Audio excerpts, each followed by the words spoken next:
Here in this video, I'm going to show you how to fix Apple Watch notifications not showing problem. So the first solution is you have to verify notification settings on your Apple Watch. So go to your Apple Watch and press the crown to go to your app library. In app library, open settings. In settings, just tap on notifications.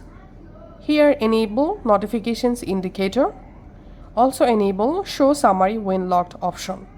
And then go ahead and check you are getting notifications or not. The second solution is check Bluetooth and Wi-Fi connection.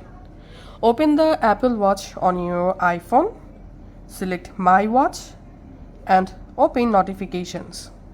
Here, make sure these notifications indicator turn on, show summary when locked turn on, and you can also turn on this option.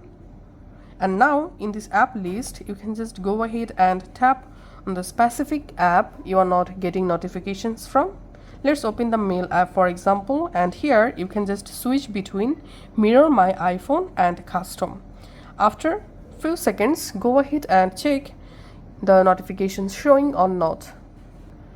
And the next solution is make sure you have connected your Apple Watch with your iPhone using Bluetooth. Ensure that go to your iPhone settings, tap on Wi-Fi, turn on your just tap on Bluetooth and make sure to turn on Bluetooth. And here make sure you have connected your Apple Watch with your iPhone here. And then now on you should start to receive notifications on your Apple Watch. If you're still having any error, in this case just give a simple restart to your Apple Watch and your iPhone. Sometime restarting your iPhone and Apple Watch can fix these kind of issues. So just restart your devices and check the issue.